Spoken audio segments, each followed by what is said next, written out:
Assalamualaikum warahmatullahi wabarakatuh. Baik anak-anak umi sekalian, hari ini kita akan menyambung materi matematika wajib kita minggu lalu, di mana materi minggu lalu kita sudah sampai ke pernyataan majemuk dan tabel kebenarannya. Hari ini kita masuk ke bentuk ekivalen dari pernyataan majemuk tersebut. Minggu lalu sudah dikatakan bahwasannya pernyataan majemuk itu berarti pernyataan yang lebih dari satu pernyataan. Bisa dua, bisa tiga, dan seterusnya. Berarti kalau katanya bentuk ekivalen dari pernyataan majemuk, berarti ekivalen itu kaitannya dengan sama. Berarti kalau katanya misalnya ada dua pernyataan, berarti kalau katanya bentuk ekivalen, berarti pernyataan yang pertama dengan pernyataan yang kedua adalah bentuknya sama. Atau bisa dikatakan nilai kebenarannya, nilai dari tabel kebenaran pernyataan yang satu dengan pernyataan yang lainnya persis sama. Dimana notasi dari bentuk ekivalen itu bisa kita buat dengan gini, sama dengan ada 3. Oke ya. Kemudian dari pernyataan majemuk ada beberapa bentuk yang ekivalen, dimana misalnya P, jika P maka Q ekivalen dengan negasi P atau Q. Jika P maka Q negasi ekivalen sama dengan negasi Q, maka negasi P, dan seterusnya sampai ada 2, 4, 6, 8 yang bentuk ekivalen. Bisa juga dari yang di sini juga ada bentuk-bentuk ekivalen yang lainnya. Di sini cuman Umi buat ada 8. Ayo kita coba kita buktikan. Misalnya kita ambil contoh yang pertama, dikatakan P maka Q akan sama bentuknya dengan negasi P atau Q. Kita ambil dimana kalau tabel kebenarannya minggu lalu P itu benar-benar, salah-salah, kemudian Q itu benar-salah, benar-salah.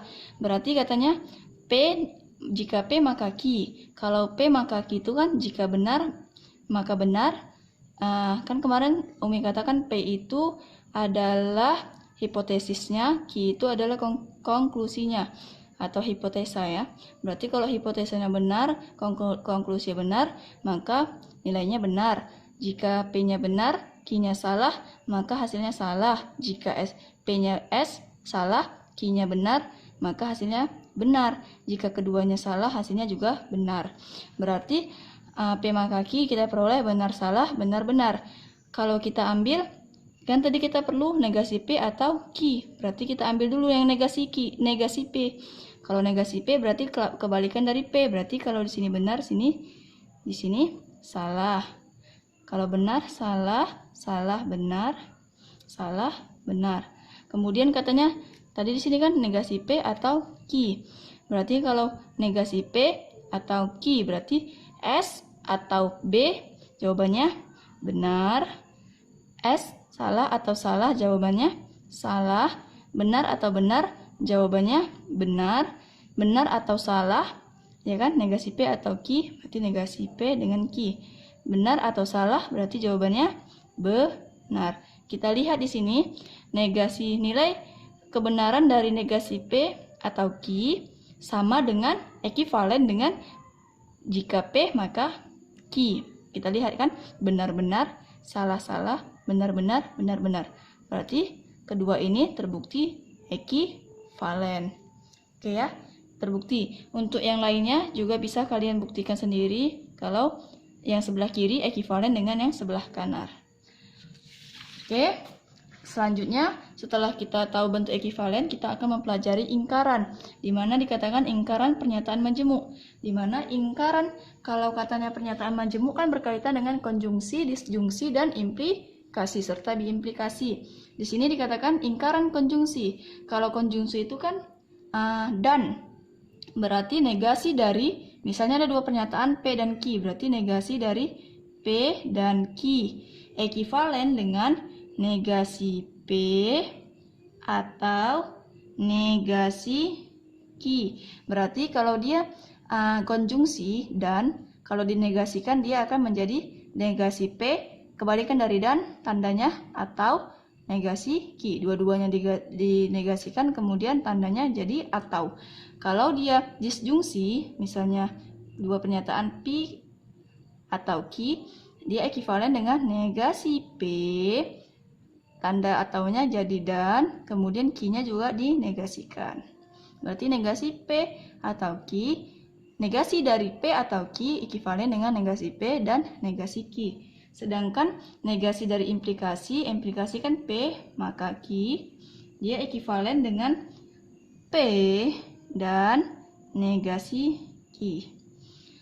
Sedangkan ingkaran biimplikasi itu kan P jika dan hanya jika Q, ya kan? Kalau dinegasikan menjadi P dan negasi Q atau Q dan negasi P. Berarti kalian harus menghafal jenis-jenis ingkaran dari masing-masing pernyataan majemuk ya. Selanjutnya untuk yang ini kan bagian 4 kan, pernyataan majemuk, bentuk, ekivalen dan ingkarannya itu termasuk bagian keempat. Sekarang kita masuk ke 5, di mana dikatakan yang bagian kelima itu converse, inverse dan kontraposisi. Apa itu converse, inverse dan kontraposisi? Mereka ini ketiganya ini merupakan bentuk lain dari implikasi, di mana implikasi itu P maka Q. Berarti jika ada suatu pernyataan P maka Q, maka converse-nya itu, ya kan? Misalnya ada P maka Q. P maka Q ini memiliki converse. Converse-nya yaitu kebalikannya, yaitu Q maka P. Jadi kalau ada pernyataan dia P maka Q, berarti converse-nya itu kebalikannya Q maka P. Kemudian ada yang kedua namanya inverse. Kalau yang namanya inverse berarti dia misalnya ada implikasi P maka Q juga. Inverse-nya itu kita negasikan aja keduanya. Berarti negasi P maka negasi Q. Oke ya. Berarti ingat, kalau converse dia dibalikkan, kalau dia inverse dia dua-duanya dinegasikan. Kalau dia kontraposisi, dua-duanya dibalikkan, kemudian dua-duanya diinverskan. Berarti menjadi negasi Q maka negasi P. Baik ya. Paham ya sampai sini ya? Oke, selanjutnya contoh. Misalnya gini, dikatakan bahwasannya semua pasien mengharapkan sehat dan dapat beraktivitas kembali. Berarti di sini ada dua pernyataan. Yang pertama itu semua pasien mengharapkan sehat. Yang kedua itu dapat beraktivitas kembali. Kita lihat kata hubungnya. Kata hubungnya itu dan. Berarti kalau ada dan berarti ada dua pernyataan. Yang pernyataan pertama ini semua pasien mengharapkan sehat. Itu kita misalkan dengan P. Kemudian dan dapat beraktivitas kembali kita misalkan dengan P. Q berarti P dan Q. Oke. Kemudian ditanya negasi dari kalimat tersebut. Kita lihat negasi dari kalimat apa? Kalimatnya kan kata hubungnya dan, berarti kalau dan itu kan konjungsi. Berarti kalau negasi itu kan sama dengan ingkaran. Berarti kalau negasi dari kalimat ini, kalimat yang berupa konjungsi, berarti negasi dari konjungsi. Berarti kalau negasi konjungsi, ini kan bentuk kalimatnya kan konjungsi. P dan Q. Berarti kalau negasinya, negasi dari P dan Q, hasilnya yaitu negasi P atau negasi Q. Berarti si P-nya kita negasikan menjadi, semua kan menjadi beberapa negasinya kan. Beberapa pasien mengharapkan sehat. Berarti kalau kebalikannya pasien tidak mengharapkan sehat. Pasien tidak kan, karena negasinya tidak mengharapkan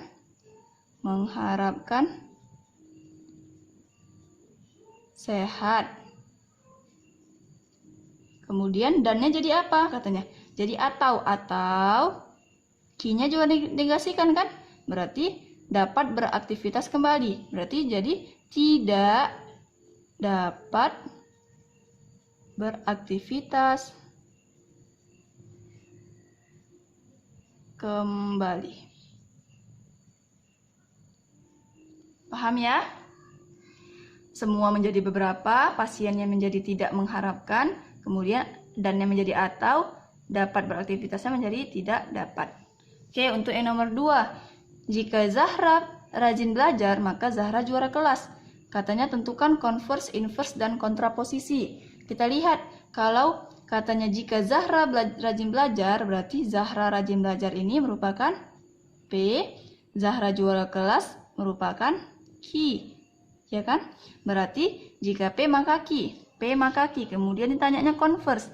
Kalau konvers itu kan kebalikannya, ya kan? Kalau konvers itu kan menjadi Q maka P, berarti Q-nya apa? Zahra juara kelas maka, ya kan, menjadi P, Zahra rajin belajar. Oke ya. Sorry, di sininya ada jikanya ya. Jika Zahra juara kelas, maka Zahra rajin belajar. Kemudian inverse katanya, kebalikannya. Negasi P, maka negasi Q. Negasi P, P-nya tadi kan rajin belajar. Berarti jika Zahra tidak rajin belajar,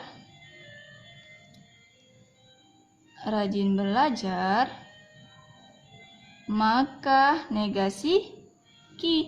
Negasi dari Zahra juara kelas, berarti maka Zahra tidak juara kelas. Kemudian kalau kontraposisinya yang ditanya, kan tadi Zahra rajin belajar. Kalau kontraposisi itu dua-duanya kita negasikan, kemudian dibalik. Oke, berarti Q-nya menjadi negasi Q, berarti jika Zahra tidak juara kelas, maka, ya kan, juara kelasnya dibalik menjadi tidak, negasikan berarti maka Zahra tidak rajin belajar.